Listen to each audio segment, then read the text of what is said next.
Hey everybody, my name is D Hill, and this is my portfolio critique. So first, I just want to give y'all just a little bit of background about me. I'm a creative tech major with a minor in psychology, and the way I found my way into creative technology was kind of a different kind of story. I was a nursing major coming in. I was a nursing major all the way until the end of my sophomore year. But like as the sophomore year was closing, I was kind of feeling like my passion for nursing kind of like disappeared. And I felt that I wanted something different. I wanted something more. So going into the first semester of my junior year, I started taking a different number of classes. Two of those classes being CSC 103 and CRT 101. And through those classes, I learned a couple of things. One being that I am not the best at processing code language. And secondly, I really, really love the hands-on aspect of CRT 101 and just being able to, code Arduinos. So doing all these different things that I never thought I would be able to do. So getting into the theme of my whole presentation, designing technology to promote a positive mindset. When we go back to think about when I said something about being a nursing major, the main reason why I wanted to be a nurse back then was because I wanted to help people. And the main thing I want to do was keep that same sentiment with this whole thing. And another thing that I wanted to also implement into this theme was my psychology minor. Me, having that, I want to be able to use the knowledge that I got from the psychology minor and bring back into all my projects. So as we go through, you'll see different little aspects of me not manipulating people, because I don't want y'all to think I'm trying to manipulate people, but more so trying to create a positive reaction to the projects that I give. So with that being said, we're going to start off with my first project, the consistency play button. And what the consistency play button is, it's an iteration of the YouTube plat that YouTube gives to bigger creators who have 100,000 subscribers, a million subscribers, or even 10 million subscribers. And the problem that this came to tackle was the fact that a lot of times with YouTube creators who are like smaller, like anybody under the 10,000 subscriber mark, oftentimes they tend to quit before they even begun. And through my research, I kind of found out that there's nothing that literally like pushes them to want to keep doing it. So that's why I made a consistent play button to kind of give them something to make them want to, do it. So as y'all can see, I ended up using my water jet, well, using the water jet back over here to create that metallic look that the YT plaque is known for. And I also ended up using acrylic and neopixels to kind of add an extra effect to kind of not just give them that extra oomph to keep moving, but also a cool little display to have in their room. Moving on to the next project, we have the Positively Mirror. And what the Positively Mirror is, it's a personalized mirror made for specifically women uh, who may oftentimes not get those particular like aspects that they long for in their day-to-day life. Through my research, when I did this project back in CRT 101, I found that when I asked a lot of women about, how often they got positive affirmations on a week-to-week basis, most times people reported not getting any, and that most of them probably get two positive affirmations a week. And us knowing how long a week is, that's kind of crazy to believe. So my whole point of making these mirrors was to go and try to attack that problem. So I want to just give y'all a little bit of background about this mirror right here, first and foremost, before I even get into it. So this mirror right here was actually made for my mom. Back in 2020, beginning of my senior year, she actually got diagnosed with breast cancer. And that was like a very, very like tough time for us. It was a time of just a lot of change, a lot of negatives, a lot of positives. And I just know that I wanted to create something to, kind of remind her of it, but not to bring the bad, but to bring more of the positive up to light. So with these personalized mirrors, as y'all can see, each of them are a different color because they're for three different people. Each color represents the favorite color of that person. So that's why you have the black and gold, the blues, and then you have the pinks. The next aspect that I wanted to bring out was what's important to them or something that's like that they really, really love. So with this person, music was very important to them, so we put the musical notes right here. With my mom, the breast cancer thing was a very important time for her, so I put that on the top of that one. And then with this right here, I know y'all probably can't see it because it's like just a red blotch, but that's actually a bird. This person really, really loves the sound of like birds just chirping and everything like that. So the next aspect I want to talk about is just the little words that's on the outside base of the frame. All of those are positive affirmations that I would say to those people if I were like right there with them. And the reason why I end up choosing things that I would say, because like I'm all the way up here, all these people are back at home. We don't talk every day. They don't see me every day. So this is kind of more of a thing to like let them know that even if I'm not there, y'all can always read these things and know that you got somebody that's always gonna be positive towards you. The next aspect that I had were the Bible scriptures right here at the bottom. See, the Bible scriptures are like probably one of my favorite aspects of it because I'm a Christian man. Like I really do believe that like without God, like we are nothing. And I feel that having these scriptures here are just a good way to kind of remind like the people who are using the mirror that like God is always there for them and that you can always think about your favorite scripture if everything just gets to falling apart and getting too tough. The last aspect I want to talk to y'all about is the actual mirror right here. I promise you, I tried my best to try to find a mirror that could fit that for the longest. Couldn't find it.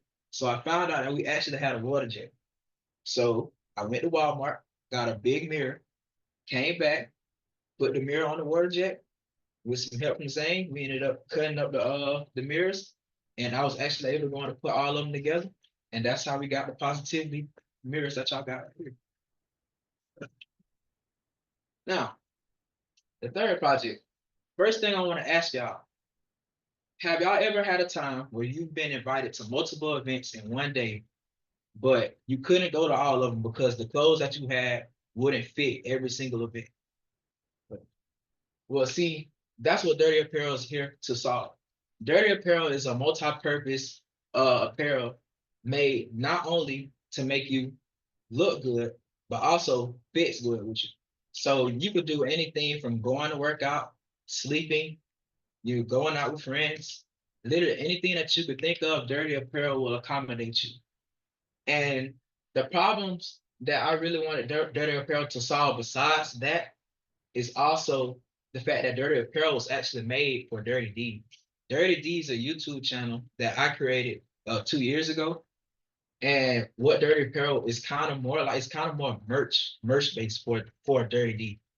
And Dirty Apparel was made to also boost that fan base and reach it to a more fashion like group of people while also being able to give y'all that stylish and comfortable fit that y'all are looking for. And in order to solve those problems, we had to come up with 3 design goals. The first design goal being that we needed to get 500 subs on YouTube. The second one being 100 followers on Instagram. And the third one being making $2,000 in revenue. And we're going to speak about each of those right here.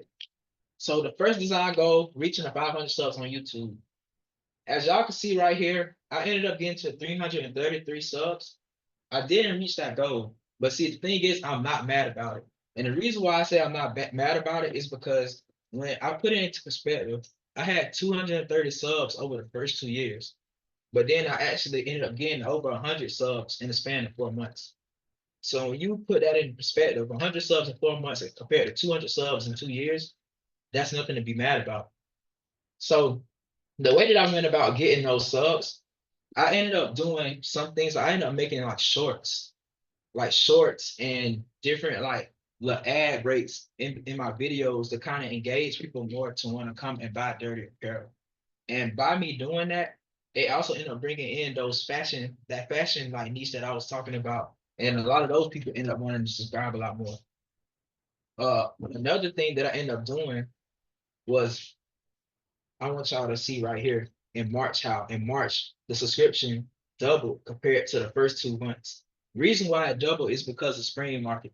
Spring Market was a big part of the reason why I was able to either complete a lot of my goals or get close to them. And the way that I went about it with Spring Market with the subs was I implemented a way to give people a 10% discount if they subscribe to my channel. So in a way, I was winning with getting my subs, and they were winning with paying less for their shirts. So now moving in to my next goal, the 100 followers on my official Instagram account. As y'all can see right here, we actually end up hitting that goal with 107 followers. And the way I went about getting those followers on this account, I really made it a big deal to engage with my consumers as much as possible. So as you can see right there, I'll touch the far left, it was things like just making like stories for them to like be able to like look at. Also just like different posts here and there for them to just look and interact and talk with each other about up under there. And I also made those shorts that I had from YouTube. I actually ended up bringing those shorts from YouTube on the Instagram, and I made actual reels out of those as a more of a visual representation, so people could kind of see how I make the shirts. Also, just getting to know me and seeing how my personality is like outside of like the business sense. And going back to the spring market was a big thing for this one too.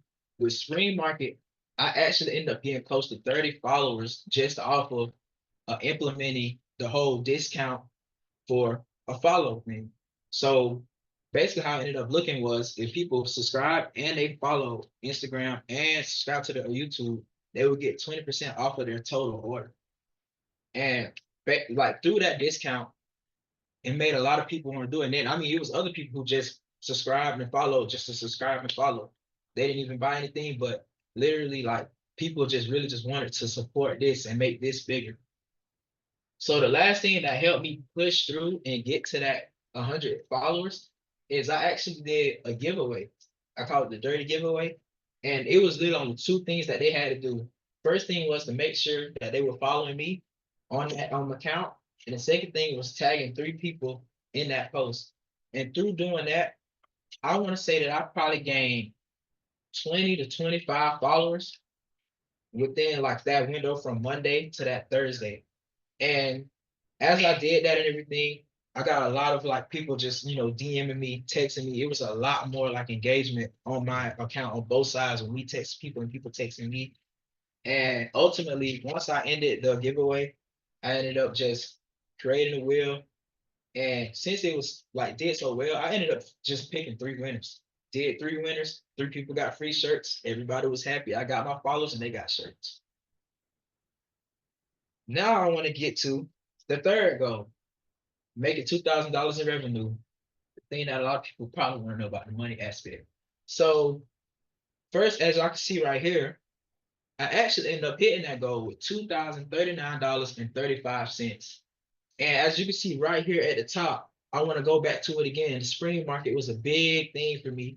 Being able to sell 17 products for $322.35 and doing all that within 2 hours was pretty major for me. And that kind of gave me that extra like boost to like just keep going.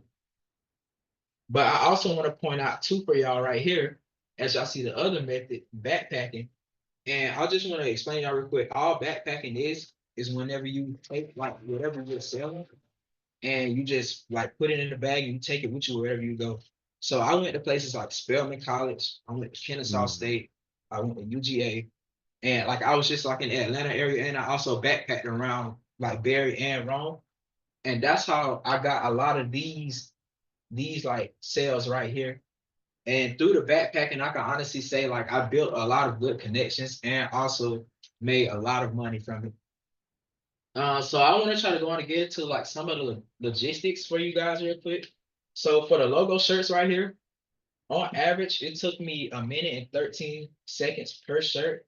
And the reason why that was the case for me with the shirts was because I actually ordered these logos off of DTF Line. And DTF Line is just like a website where they go and they pre-make your design for you and they mail it to you. And I ended up getting like a game sheet for like $73.99. So that was like a good like haul for me. Uh, and then the other shirt right here is the King Tee. And with the King Tee, I didn't get the DTF Lion thing with that one. I actually had to print those out myself. And I will say that with printing those out, when I timed it, it said that it took like 14 minutes and 39 seconds per print. And also it took another 3 minutes and 40 seconds to also just prep it and actually place and fold the shirt and everything like that. So it came up to a total time of like 19 minutes and like 19 seconds. And I know what y'all thinking, like, D, that's a waste of time. Like literally like 20 minutes per shirt. That sounds crazy. But in reality, by me implementing that extra shirt into my design rotation, that actually made the overall business blow even more. Because it gave people another design to choose from. And it made them even want to buy the other ones because once they got that one, they wanted to get the whole set. So at the end of the day, I ended up winning in that regard. So one of the last aspects I want to talk to y'all about is my overall cost for this. So the overall cost I ended up paying was $312.02, and that included all the blank tees that I bought. That included DTF transfer prints. It included the DTF line thing, and just all those aspects. And I ended up coming away with a profit of $1,727.33, and I sold a total of 90 pieces. So now I just want to talk to y'all about the future and what it looks like for me. So as of now, I'm looking for jobs in either product design or UX design. And the reason why I'm looking for like these two jobs in general is because for one, CRT 399 in that class, the web design class, I really enjoy working in that group setting and being able to really focus in on the UX design side of things. But that was like more of my role, like within the group. And just being able to create a sensor from where to be able to like listen for sounds and different stuff like that, and actually being able to put it like on a website was just very, very cool to me. It's something that I really would love to like expand on. The other class that I would have to say did it for me for like the product design side is CSC 235. And with CSC 235, it was just cool like to be able to code up something from scratch and be able to make something go along with that code.